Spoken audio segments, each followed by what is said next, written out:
जय श्री गणेश। प्यारे भक्तों, आज आप सभी श्रवण करेंगे बुधवार गणेश जी की व्रत कथा। भक्तों, बुधवार की व्रत रखने से न केवल आर्थिक समस्याएं दूर होती है, बल्कि जीवन में बुध ग्रह से जुड़े सभी दोष शांत हो जाते हैं। यह व्रत व्यापारियों, विद्यार्थियों और संतान सुख की कामना करने वाले के लिए विशेष रूप से फलदायी माना गया है। बुधवार का व्रत करने से वाणी में मधुरता आती है, बुद्धि तेज होती है और व्यापार में वृद्धि होती है। कथा सुनने मात्र से भी जीवन में सौभाग्य, सुख, शांति और धन की वृद्धि होती है। जिनकी कुंडली में बुध दोष या संतान संबंधित समस्या है, उन्हें इस व्रत से विशेष लाभ होता है। भक्तों, बुधवार के दिन हरे वस्त्र पहनना शुभ होता है। गौ माता को हरी घास या गुड़ चना खिलाने से बुधदेव प्रसन्न होते हैं। बुजुर्गों का आशीर्वाद लेना और झूठ ना बोलना ये बुधवार के दिन विशेष पुण्य देता है। गणेश जी को द्रुवा चढ़ाकर बुद्धि और व्यापार में सफलता प्राप्त की जा सकती है। तो आइए अब हम सभी श्रद्धा और विश्वास के साथ सुनते हैं बुधवार व्रत की यह पावन और फलदायी कथा, जो जीवन को दिशा देती है और हर बाधा को दूर करती है। प्रेम से बोलिए जय श्री गणेश। भक्तों, बहुत समय पहले की बात है। किसी गांव में एक सेठ रहते थे। वो बहुत बड़े व्यापारी थे। वो गणेश जी को मानते थे। बुधवार के दिन गणेश जी का पूजन करके अपने काम के लिए दूसरे नगर को चल पड़े। जैसे ही वह सेठ अपने नगर के बाहर निकला, वैसे ही उन्हें एक वृद्ध ब्राह्मण मिला। ब्राह्मण ने पूछा, बेटा, आज तुम कहाँ जा रहे हो? तो सेठ ने उत्तर दिया, दूसरे नगर कुछ काम से जाना पड़ रहा है। ब्राह्मण ने कहा, बेटा, आज बुधवार है और बुधवार को यात्रा करना निषेध माना गया है। यह गणेश जी का दिन है। इस दिन यात्रा करने से अनिष्ट होता है। पर सेठ ने कहा, मैं तो हर बुधवार को गणेश जी का व्रत करता हूँ, भगवान गणेश जी की पूजन करता हूँ, मुझे क्या अनिष्ट होगा? ब्राह्मण ने मुस्कुराकर कहा, तो ठीक है, जैसी तुम्हारी श्रद्धा। भक्तों, सेठ दूसरे नगर को पहुंचा, व्यापार किया, बहुत लाभ हुआ। वापस लौटते समय नगर के राजा का जुलूस निकल रहा था। उसी समय राजा की रानी का हार चोरी हो गई। सिपाहियों ने सेठ को पकड़ लिया और उसकी तलाशी ली तो हार उस सेठ के सामान में ही मिला। सेठ तो हैरान हो गए, क्योंकि उसने कुछ किया ही नहीं था। उसे राजा के सामने ले जाया गया और चोर समझकर उसे बंदी बनाकर कारागार में डाल दिया गया। बेचारा सेठ वह बंदी गृह में रहकर गणेश जी को पुकारने लगा और जोर जोर से रोने लगा और कहने लगा, हे बुधदेव, हे गणेश भगवान, क्या मुझसे कोई भूल हुई है? अगर अनजाने में मैंने कोई भूल किया हो तो उसे क्षमा करे। भक्तों, उसी रात राजा के सपने में गणेश भगवान आए और कहने लगे, हे राजन, वह सेठ निर्दोष है। असली चोर तुम्हारा सेवक है, जिसने हार चुराकर उसके सामान में छिपा दिया था। सेठ तो मेरा भक्त है, उसे छोड़ दो। भक्तों, सुबह राजा ने सेठ को बंदी गृह से बुलवा लिया और सेठ से क्षमा मांगी और अपने सपने की सारी कहानी राजा ने सेठ को बताया। तो सेठ मन ही मन बहुत प्रसन्न हुआ और भगवान को कोटि कोटि धन्यवाद दिया। भक्तों, बुधवार को यात्रा करना निषेध है, मगर बुधदेव गणेश जी भगवान बुधवार व्रत करने वाले भक्तों की रक्षा अवश्य ही करते हैं। प्रेम से बोलिए जय बुधदेव। बहुत समय पहले एक गांव में शांता नाम की एक वृद्ध महिला रहती थी। वह पूरे गांव में अपनी भक्ति के लिए जानी जाती थी। हर बुधवार वह बड़े श्रद्धा भाव से गणेश जी का व्रत करती थी। सुबह जल्दी उठकर स्नान करती, फिर घर के छोटे मंदिर को साफ कर उसमें दीपक जलाती। ध्रुवा यानी हरी घास, गुड़ और मोदक का प्रसाद बनाकर भगवान गणेश को अर्पित करती। वह पूरे दिन उपवास करती और शाम को आरती कर व्रत समाप्त करती। उसकी बहू माया एक सीधी सादी और मेहनती स्त्री थी। वह घर का सारा काम करती, सबका ध्यान रखती, लेकिन पूजा पाठ में ज़्यादा समय नहीं दे पाती थी। वह दिल से भगवान को मानती थी और रीति रिवाजों के अनुसार पूजा नहीं करती थी। एक दिन बुधवार को शांता ने बहू से कहा, बहू, ए बहू, आज गणेश जी का दिन है, व्रत रखा है क्या? माया ने मुस्कुराकर कहा, यानी बहू ने मुस्कुराते हुए बोली, माँ जी, मैं भगवान को रोज याद करती हूँ, उनके नाम को जापती हूँ, लेकिन उपवास नहीं कर पाती। आज भी सुबह गणेश जी को याद करके ही मैंने अपना काम शुरू किया है। शांता को यह बात अच्छी नहीं लगी। उसने मन में सोचा, अब की बहुएं भगवान को सिर्फ नाम से मानती है, नियम निष्ठा से नहीं। और साथ में बहू को 2-4 बातें भी सुना दी। जब रात का समय हुआ, शांता सोई तो उसे एक दिव्य सपना आया। सपने में भगवान गणेश जी प्रकट हुए और उनका रूप तेज से चमक रहा था, शांत मुस्कान और करुणा से भरे हुए। गणेश जी बोले, माँ, तू मेरी भक्त है, बरसों से व्रत करती आ रही है, यह बहुत शुभ है, मुझे बहुत अच्छा लगता है, लेकिन तेरी बहू को कम मत समझ। वो भी मेरा स्मरण करती है, मेरे नाम का गुणगान करती है, और जो भी मुझे सच्चे भाव से याद करे, मैं उसके पास रहता ही हूँ। व्रत और उपवास तभी सार्थक है जब उनमें अभिमान ना हो और दूसरों की भक्ति को भी सम्मान मिले। तेरी बहू माया अपने कर्म और सेवा से मेरी पूजा कर रही है। वह तुम्हारे लिए, पूरे घर के लिए तन मन से सेवा करती है। उसकी वो भावना भी उतनी ही पवित्र है जितना तुम्हारा व्रत। गणेश जी का स्वर कोमल और स्पष्ट था। शांता की आंखों से आंसू बहने लगे। वो सोचने लगी, मैंने शायद माया को उसकी सच्ची भक्ति के लिए कभी समझा ही नहीं। जैसे ही सुबह होती है, शांता उठी और सबसे पहले अपनी बहू माया के पास गई। उसने माया को गले लगाते हुए कहा, बेटी, मुझे क्षमा कर देना, मैंने तुझमें वो भक्ति नहीं देखी जो तुझमें सचमुच थी। आओ, आज से हम दोनों मिलकर बुधवार को गणेश जी की पूजा करेंगे, व्रत भाव से, प्रेम से और एकता से करेंगे। माया की आंखें भर आई। उसने सास के चरण छू लिए और बोली, माँ जी, अब मैं हर बुधवार आपके साथ पूजा करूंगी और सेवा भी करूंगी, प्रेम से और श्रद्धा से। प्रेम से बोलिए, गणेश भगवान की जय। समतापुर नगर में मधुसूदन नामक एक व्यक्ति रहता था। वह बहुत धनवान था। मधुसूदन का विवाह बलरामपुर नगर की सुंदर लड़की संगीता से हुआ था। एक बार मधुसूदन अपनी पत्नी को लेने बुधवार के दिन बलरामपुर गया। मधुसूदन ने पत्नी की माता पिता से संगीता को विदा कराने के लिए कहा। माता पिता बोले, बेटा, आज बुधवार है, बुधवार को किसी भी शुभ कार्य के लिए यात्रा नहीं करते।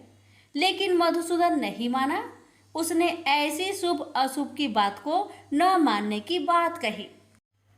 दोनों ने बैलगाड़ी से यात्रा प्रारंभ की। 2 कोस की यात्रा के बाद उसकी गाड़ी का एक पहिया टूट गया। वहां से दोनों ने पैदल ही यात्रा शुरू की। रास्ते में संगीता को प्यास लगी। मधुसूदन उसे एक पेड़ के नीचे बैठाकर जल लेने चला गया। थोड़ी देर बाद जब मधुसूदन कहीं से जल लेकर वापस आया तो वह बुरी तरह हैरान उठा, क्योंकि उसकी पत्नी के पास उसी की शकल सूरत का एक दूसरा व्यक्ति बैठा था। संगीता भी मधुसूदन को देखकर हैरान रह गई। वह दोनों में कोई अंतर नहीं कर पाई। मधुसूदन ने उस व्यक्ति से पूछा, तुम कौन हो और मेरी पत्नी के पास क्यों बैठे हो? मधुसूदन की बात सुनकर उस व्यक्ति ने कहा, अरे भाई, यह मेरी पत्नी संगीता है। मैं अपनी पत्नी को ससुराल से विदा कराकर लाया हूँ, लेकिन तुम कौन हो जो मुझसे ऐसा प्रश्न कर रहे हो? मधुसूदन ने कहा, तुम जरूर कोई चोर या ठग हो। यह मेरी पत्नी संगीता है। मैं इसे पेड़ के नीचे बैठाकर जल लेने गया था। इस पर उस व्यक्ति ने कहा, अरे भाई, झूठ तो तुम बोल रहे हो। संगीता को प्यास लगने पर जल लेने तो मैं गया था। मैंने तो जल लाकर अपनी पत्नी को पिला भी दिया। अब तुम चुपचाप यहाँ से चलते बनो, नहीं तो किसी सिपाही को बुलवाकर तुम्हें पकड़वा दूंगा। दोनों एक दूसरे से लड़ने लगे। उन्हें लड़ते देख बहुत से लोग वहां एकत्र हो गए। नगर के कुछ सिपाही भी वहां आ गए। सिपाही उन दोनों को पकड़कर राजा के पास ले गए। सारी कहानी सुनकर राजा भी कोई निर्णय नहीं कर पाया। संगीता भी उन दोनों में से अपने वास्तविक पति को नहीं पहचान पा रही थी। राजा ने दोनों को कारागार में डाल देने के लिए कहा। राजा के फैसले पर असली मधुसूदन भयभीत हो उठा। तभी आकाशवाणी हुई, मधुसूदन, तूने संगीता के माता पिता की बात नहीं मानी और बुधवार के दिन अपनी ससुराल से प्रस्थान किया। यह सब भगवान बुद्ध देव के प्रकोप से हो रहा है। मधुसूदन ने भगवान बुद्ध देव से प्रार्थना की कि हे भगवान बुद्ध देव, मुझे क्षमा कर दीजिए। मुझसे बहुत बड़ी गलती हुई। भविष्य में अब कभी बुधवार के दिन यात्रा नहीं करूंगा और सदैव बुधवार को आपका व्रत किया करूंगा। मधुसूदन के प्रार्थना करने से भगवान बुद्ध देव ने उसे क्षमा कर दिया। तभी दूसरा व्यक्ति राजा के सामने से गायब हो गया। राजा और दूसरे लोग इस चमत्कार को देख हैरान हो गए। भगवान बुद्ध देव की इस अनुकंपा से राजा ने मधुसूदन और उसकी पत्नी को सम्मान पूर्वक विदा किया। कुछ दूर चलने पर रास्ते में उन्हें बैलगाड़ी मिल गई। बैलगाड़ी का टूटा हुआ पहिया भी जुड़ा हुआ था। दोनों उसमें बैठकर समतापुर की ओर चल दिए। मधुसूदन और उसकी पत्नी संगीता दोनों बुधवार को व्रत करते हुए आनंद पूर्वक जीवन यापन करने लगे। इस तरह भगवान बुद्ध देव की कृपा से उनके यहाँ खुशियाँ बरसने लगी। इस तरह जो स्त्री पुरुष विधिवत बुधवार का व्रत करके व्रत कथा सुनते हैं, भगवान बुद्ध देव उनके सभी कष्ट को दूर करते हैं। प्रेम से बोलिए बुद्ध देव की जय। एक बार गणेश जी ने पृथ्वी के मनुष्य की परीक्षा लेने का विचार किया। वे अपना रूप बदलकर पृथ्वी पर भ्रमण करने लगे। उन्होंने एक बालक का रूप बना लिया। एक हाथ में एक चम्मच में दूध ले लिया और दूसरे हाथ में एक चुटकी चावल ले लिए और गली गली घूमने लगे। साथ ही साथ आवाज लगाते चल रहे थे, कोई मेरे लिए खीर बना दे, कोई मेरे लिए खीर बना दे। कोई भी उन पर ध्यान नहीं दे रहा था, बल्कि लोग उन पर हंस रहे थे। वे लगातार एक गांव के बाद दूसरे गांव इसी तरह चक्कर लगाते हुए पुकारते रहे, पर कोई खीर बनाने के लिए तैयार नहीं था। सुबह से शाम हो गई। गणेश जी लगातार घूमते रहे। एक बुढ़िया थी, शाम के वक्त अपनी झोपड़ी के बाहर बैठी हुई थी। तभी गणेश जी वहां से पुकारते हुए निकले कि कोई मेरी खीर बना दे, कोई मेरी खीर बना दे। बुढ़िया बहुत कोमल हृदय वाली स्त्री थी। उसने कहा, बेटा मैं तेरी खीर बना देती हूँ। गणेश जी ने कहा, माई अपने घर में से दूध और चावल लेने के लिए बर्तन ले आओ। बुढ़िया एक कटोरी लेकर जब झोपड़ी के बाहर आई तो गणेश जी ने कहा, अपने घर का सबसे बड़ा बर्तन लेकर आओ। बुढ़िया को थोड़ी झुलझुलाहट हुई, पर उसने कहा, चलो बच्चे का मन रख लेती हूँ, और अंदर जाकर वह अपने घर का सबसे बड़ा पतीला लेकर बाहर आई। गणेश जी ने चम्मच से पतीले में दूध उड़ेलना शुरू किया। तब बुढ़िया के आश्चर्य की सीमा न रही। जब उसने देखा दूध से पूरा पतीला भर गया है, एक के बाद एक वह बर्तन झोपड़ी से बाहर लाती गई और उसमें गणेश जी दूध भरते चले गए। इस तरह से घर के सारे बर्तन दूध से लबालब भर गए। गणेश भगवान ने बुढ़िया से कहा, मैं स्नान करके आता हूँ, तब तक तुम खीर बना लो, मैं वापस आकर खाऊंगा। बुढ़िया ने पूछा, मैं इतनी सारी खीर का क्या करूंगी? इस पर गणपति जी बोले, सारे गांव को दावत दे दो। बुढ़िया ने बड़े प्यार से मन लगाकर खीर बनाई। खीर की भीनी भीनी मीठी मीठी खुशबू चारों दिशाओं में फैल गई। खीर बनाने के बाद वह हर घर में जाकर खीर खाने का न्योता देने लगी। लोग उस पर हंस रहे थे। बुढ़िया के घर में खाने को दाना नहीं और यह सारे गांव को खीर खाने की दावत दे रही है। लोगों को कौतूहल हुआ और खीर की खुशबू से लोग खींचे चले आए। लो, सारा गांव बुढ़िया के घर में इकट्ठा हो गया। जब बुढ़िया की बहू को दावत की बात मालूम हुई, तब वह सबसे पहले वहां पहुंच गई। उसने खीर से भरे पतीलों को जब देखा तो उसके मुंह में पानी आ गया। उसे बड़ी जोर से भूख लगी हुई थी। उसने एक कटोरी खीर निकाली और दरवाजे के पीछे बैठकर खाने को तैयार करने लगी। इसी बीच एक छींटा गिर गया और गणपति जी का भोग लग गया और वो प्रसन्न हो गए। अब पूरे गांव को खाने की दावत देकर बुढ़िया वापस अपने घर आई। उसने देखा बालक वापस आ गया था। बुढ़िया ने कहा, बेटा खीर तैयार है, भोग लगा लो। गणपति जी बोले, माँ भोग तो लग चुका है, मेरा पेट पूरी तरह से भर गया है, मैं तृप्त हूँ, अब तू खा, अपने परिवार और गांव वालों को खिला। बुढ़िया ने कहा, यह तो बहुत ज्यादा है, सबका पेट भर जाएगा, इसके बाद भी यह बच जाएगी। उस बची खीर का मैं क्या करूंगी? ईश्वर गणेश जी बोले, उस बची खीर को रात में अपने घर के चारों कोनों में रख देना। और बुढ़िया ने ऐसा ही किया। जब सारा गांव जी भरकर खा चुका, तभी ढेर सारी खीर बच गई। उसने उसके पत्र को अपने घर के चारों तरफ रख दिया।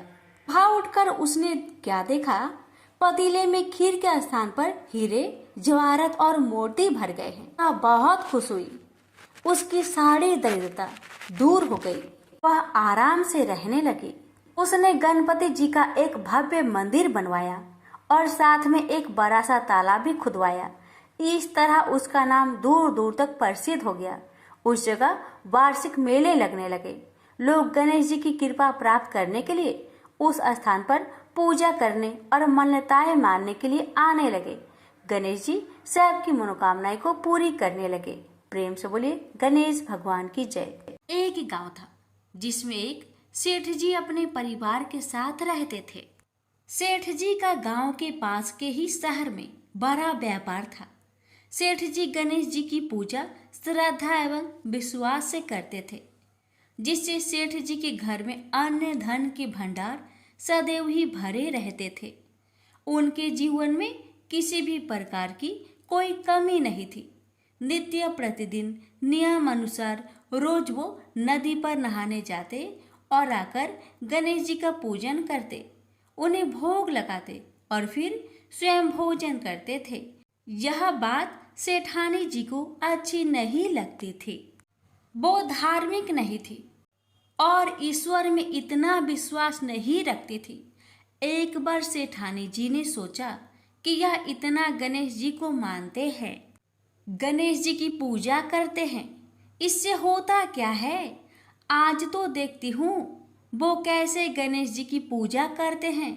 अगले दिन जब सेठ जी नदी पर नहाने जाते हैं तो सेठानी जी गणेश जी की मूर्ति को उठाकर मूर्ति को कपड़े से ढककर बगीचे में जमीन में दबा देती है। जब सेठ जी नदी पर से नहाकर घर आते हैं और देखते हैं कि गणेश जी की मूर्ति तो मंदिर में नहीं है, तो वो सेठानी से पूछते हैं, गणेश जी की मूर्ति मंदिर में नहीं है, कहाँ गई? तो सेठानी जी बोलती है, मुझे नहीं मालूम, मूर्ति को घर में बहुत ढूंढाते हैं। उस दिन क्योंकि वो गणेश जी को भोग नहीं लगा पाए, इसके लिए सेठ जी ने अन्न जल का भी त्याग कर दिया और गणेश जी से प्रार्थना करने लगे, हे प्रभु, लगता है आप मुझसे रुष्ट हो गए हो और कहीं चले गए हो। आप अपनी कृपा दृष्टि मुझ पर बरसाइए। ये प्रभु, मुझे दर्शन दीजिए। सेठ जी ने मन ही मन सोचा कि आपसे जब तक आप मुझे मिल नहीं जाते, मुझे दर्शन नहीं दे देते, तब तक मैं अन्न जल का त्याग करता हूँ। उस दिन पूरा निकल गया। रात्रि में सेठ जी की भक्ति से प्रसन्न होकर गणेश जी भगवान ने सपने में गणेश जी भगवान एक छोटे से चूहे के साथ खेल रहे होते हैं और चूहे को खाने को लड्डू देते हैं। चूहा लड्डू लेकर बगीचे में जाता है और जमीन को खोदता है और लड्डू वहीं डाल देता है। अचानक सेठ जी की नींद खुल जाती है। सेठ जी बगीचे में जाते हैं और वहीं खोदते हैं जहां उन्होंने सपने में देखा था, और वहीं से उनको थोड़ी सी जमीन खोदने पर कपड़े में लिपटे हुए गणेश जी की मूर्ति मिलती है। सेठ जी गणेश जी की मूर्ति की पूजा करके उनको यथास्थान स्थापित करते हैं और सेठानी के पूछने पर सारा वृत्तांत उन्हें सच सच बताते हैं। बात जानकर सेठानी जी को आश्चर्य होता है और सेठानी जी मन ही मन श्रद्धा एवं विश्वास से गणेश जी भगवान की भक्त बन जाती है और सेठ जी से कहती है कि मुझसे बड़ा भारी अपराध हो गया है। अब हम दोनों पति पत्नी प्रेम सहित गणेश जी भगवान की आराधना करेंगे एवं उनकी पूजा में कभी कोई कमी नहीं आने देंगे। यह सुनकर सेठ जी अत्यधिक प्रसन्न हो जाते हैं और दोनों पति पत्नी गणेश जी भगवान को धन्यवाद करते हैं। जय बोलो गणेश जी भगवान की जय हो, सदा ही जय हो प्रभु। अपनी अनुकंपा सेठ सेठानी के समान ही हम सभी पर बनाए रखना। कहानी सुनने वालों की सभी मनोकामनाएं पूर्ण करना। एक बार गणेश जी एक बहुत सुंदर गांव से गुजर रहे थे। इस गांव के खेत हरे भरे थे। सुबह का समय था। ठंडी पवन का आनंद लेते हुए गणेश जी मूषक पर सवार होकर चले जा रहे थे। इतने में वह एक खेत से गुजरे तो आनंदवश फसलों में हाथ फिरा दिया। गणेश जी के ऐसा करने से उस फसल के कुछ दाने हाथ में आ गए। अब गणेश जी को पछतावा हुआ कि उन्होंने तो चोरी कर ली। भले ही उन्होंने जानबूझकर नहीं चुराया, लेकिन अब फसल के दाने तो उनके हाथ में आ गए। गणेश जी ने गिने तो वह 12 थे। अब गणेश जी ने उस खेत के मालिक को खोजा और उन सेठ जी के यहाँ 12 साल की नौकरी पर लग गए। एक दिन सेठानी राख से हाथ धोने लगी तो गणेश जी ने सेठानी का हाथ पकड़कर मिट्टी से हाथ धुलवा दिया। सेठानी ने सेठ जी से शिकायत की और कहा कि देखो, नौकर ने मेरा हाथ पकड़ लिया। सेठ जी ने गणेश को बुलाकर पूछा कि तुमने सेठानी का हाथ क्यों पकड़ा? गणेश जी ने बोला कि मैंने तो बस ये कह रहा था कि राख से हाथ धोने से घर की लक्ष्मी नाराज होकर घर से चली जाती है और मिट्टी से हाथ धोने से आती है। सेठ जी ने सोचा कि गणेश ठीक कह रहा है। थोड़े दिनों बाद कुंभ का मेला आया। सेठ जी ने कहा, गणेश, सेठानी को कुंभ के मेले में स्नान करा कर ले आओ। सेठानी किनारे पर बैठकर नहा रही थी तो गणेश जी उनका हाथ पकड़कर आगे डुबकी लगवा लाए। घर आकर सेठानी ने सेठ से कहा कि गणेश ने तो मेरी इज्जत ही नहीं रखी और इतने सारे आदमियों के बीच में मुझे घसीटकर आगे पानी में ले गए। तब सेठ जी ने गणेश जी से पूछा कि ऐसा क्यों किया? तो गणेश जी ने कहा कि सेठानी किनारे बैठकर गंदे पानी से नहा रही थी तो मैं आगे अच्छे पानी में डुबकी लगवा कर ले आया। इससे अगले जन्म में बहुत बड़े राजा और राजपाट मिलेगा। सेठ जी ने सोचा कि गणेश ठीक कह रहा है। एक दिन घर में पूजा पाठ हो रही थी, हवन हो रहा था। सेठ जी ने गणेश को कहा कि जाओ सेठानी को बुलाकर ले आओ। गणेश सेठानी को बुलाने गए तो सेठानी काली चुनरी ओढ़कर चलने लगी तो गणेश जी ने काली चुनरी फाड़ दी और कहा कि लाल चुनरी ओढ़ के चलो। सेठानी नाराज होकर सो गई। सेठ जी ने आकर पूछा क्या बात है। तो सेठानी बोली कि गणेश ने मेरी चुनरी फाड़ दी। सेठ जी ने गणेश को बुलाकर बहुत डांटा। तो गणेश जी ने कहा पूजा पाठ में काला वस्त्र नहीं पहनते हैं, इसलिए मैंने लाल वस्त्र के लिए कहा। काला वस्त्र पहनने से कोई भी शुभ काम सफल नहीं होता है।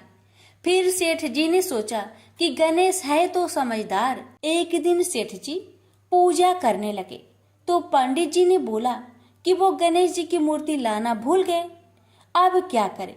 तो गणेश जी ने बोला कि मेरे को ही मूर्ति बनाकर विराजमान कर लो, आपके सारे काम सफल हो जाएंगे। यह बात सुनकर सेठ जी को भी बहुत गुस्सा आया और वे बोले कि तुम तो अब तक सेठानी से ही मजाक करते थे, मेरे से भी करने लगे। तो गणेश जी ने कहा मैं मजाक नहीं कर रहा हूँ, मैं सच बात कह रहा हूँ। इतने में ही गणेश जी ने गणेश जी का रूप धारण कर लिया और सेठ और सेठानी ने ही गणेश जी की पूजा की। पूजा खत्म होते ही गणेश जी अंतर ध्यान हो गए। सेठ सेठानी को बहुत धोखा हुआ और उन्होंने कहा कि हमारे पास तो गणेश जी रहते थे और हमने उनसे इतना काम करवाया। तो गणेश जी ने सपने में आकर सेठ जी को कहा कि आपके खेत में से मैंने 12 अनाज के दाने तोड़ लिए थे, उसी का दोष उतारने के लिए मैंने आपके यहाँ काम किया था। सेठ जी की करोड़ों की माया हो गई। हे गणेश जी महाराज, जैसा सेठानी को दिया वैसा सबको देना।